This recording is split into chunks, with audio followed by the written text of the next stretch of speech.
तो next second question में क्या दिया है, D theta by D T is equal to minus के theta minus theta zero.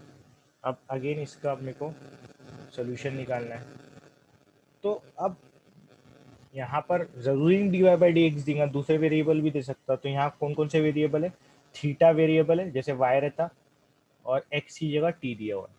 Theta T, theta T is our variable. तो theta और टी को अलग अलग करना है, और थीटा के टर्म्स थीटा के साथ लेना है, और टी के टर्म्स तो वैसे कोई है नहीं तो, लेकिन जो भी है दूसरे चीज़ों के साथ लेके जा सकते तो ठीक है, तो वो इधर साइड लेके चल जाओ, कांस्टेंट वगैरह के साथ, के साथ समझो। तो अब इसको अगेन वेरिएबल सेपरेबल मेथड से करेंगे। तो किस तरीके से करेंगे, पहले तो ये कॉपी कर लिए, चलो क्वेश्चन का पूरा अपन ने, डी थीटा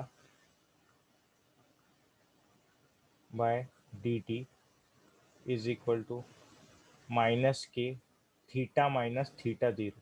अब ये थीटा जीरो कांस्टेंट है, क्योंकि थीटा जो है सिर्फ वो वेरिएबल है और टी वेरिएबल। तो अब थीटा के टर्म थीटा के साथ लाने की कोशिश करूंगा, तो इसको नीचे ला लेता है ये ब्रैकेट को पूरे। तो ये हो जाएगा 1 upon theta minus theta zero into d theta is equal to minus k, और ये डी टी को ऊपर लेके जा रहा हूँ, डी टी। ठीक है अब देखो वेरिएबल सेपरेट हो गए, थीटा के साथ थीटा के टर्म्स, डी थीटा के साथ थीटा के टर्म्स आ गए, और डी टी के साथ टी तो है नहीं तो कि कांस्टेंट आ गया। ठीक है, उससे कोई फर्क नहीं पड़ता, अगर डी टी को सिर्फ अकेला भी रख देते तो भी आंसर आ जाता था तुम्हारा। अब कुछ नहीं, इसके बाद क्या करते हैं हम, इंटीग्रेटिंग बोथ साइड्स। यहाँ integration 1 upon theta minus theta zero D theta, मतलब डी एक्स की जगह डी थीटा है, उस टाइप से बोल सकते हैं, डी वाई की जगह। ठीक है, माइनस के तो कांस्टेंट है, तो इंटीग्रेशन ऑफ डी टी। ठीक है, अब इसका इंटीग्रेशन क्या हो जाएगा, देखो थीटा का derivative with respect to theta क्या होगा, 1 होगा, ऊपर 1 आ रहा है, ये तो कांस्टेंट है। ये तो इस तरीके से अगर किसी को कंफ्यूजन हो रहा तो x minus, theta zero constant है तो x minus five, integration of x minus five क्या होता है विथ रिस्पेक्ट टू एक्स, क्या होता है इसका log of mod of x minus five होता है। क्यों, क्योंकि इसका डेरिवेटिव डिनोमिनेटर का डेरिवेटिव न्यूमरेटर में, एक्स माइनस फाइव का डेरिवेटिव क्या होता है, एक्स का 1 होता, 5 का 0 होता।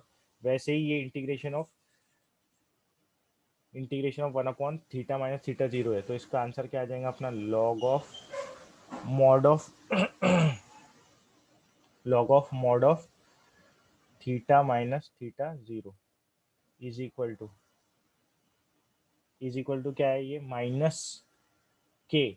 अब इंटीग्रेशन ऑफ टी क्या है, वो integration of D T, sorry integration of D T क्या होगा, जैसे इंटीग्रेशन ऑफ डी एक्स होता एक्स, वैसे ही इंटीग्रेशन ऑफ डी टी क्या हो जाएगा, टी हो जाएगा। ये सब अपन ने बहुत डिटेल में पढ़ के रखे, लेकिन फिर भी मैं थोड़ा बहुत हल्का फुल्का बता दे रहा हूँ, हालांकि इतना सिंपल है कि फिर भी जान दो। प्लस सी हमेशा लगाना है। ठीक है, तो ये अपना आंसर, ये आंसर बिल्कुल अपना सही है। ठीक है, लेकिन कभी कभी क्या होता है, ये लॉग को हटा देते बाय यूजिंग लॉग की प्रॉपर्टी, तो इसलिए अपन क्या करते, अपन भी लॉग को हटा देते। ये आंसर सही है तुम्हारा, पूरा तुम्हारा, ये जो लॉग ऑफ मॉड ऑफ पूरे डिवाइडेड सब हट गए, इंटीग्रेशन भी हो गया है, प्रॉपर आंसर आ गया है।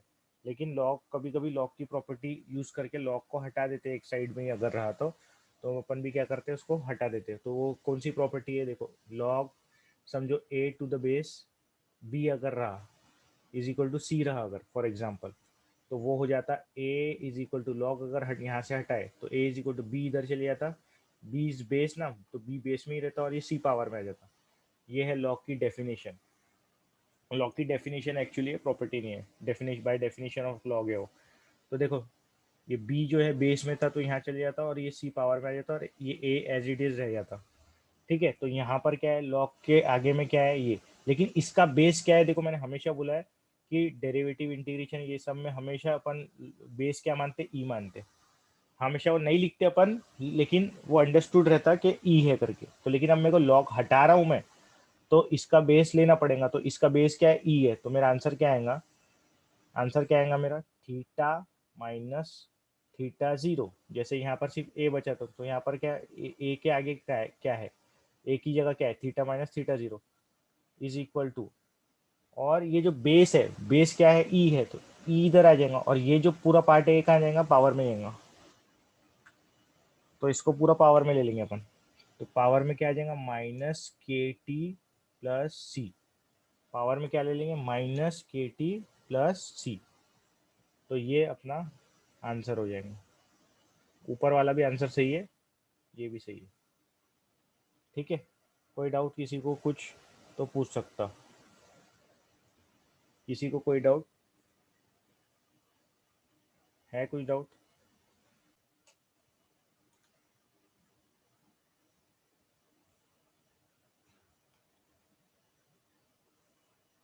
साइड में लफड़ा किया क्या मैंने? हाँ बस बस बस बस, minus y square one minus y, तो माइनस साइन बाहर निकाला अगर तो पॉजिटिव वाई स्क्वायर होता हो, माइनस साइन बाहर निकाल दिया ना मैंने। बस ये क्वेश्चन खत्म करके करूँ।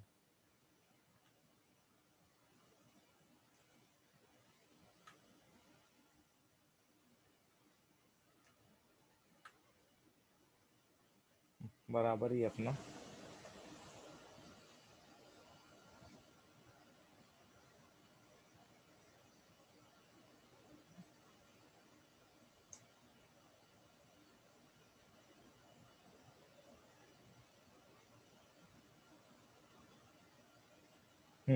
ठीक है, एक मिनट।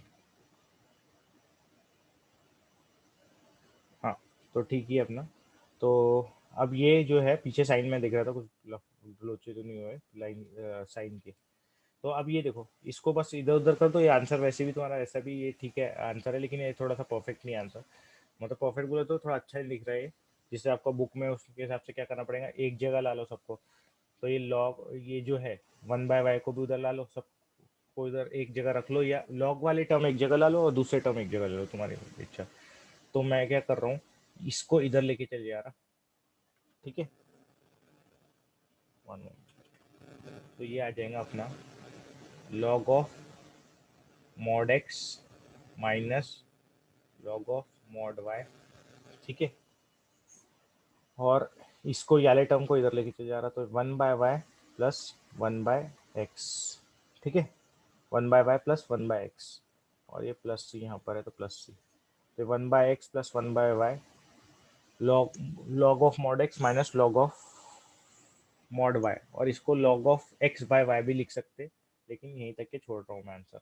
ठीक है, तो this is the correct answer.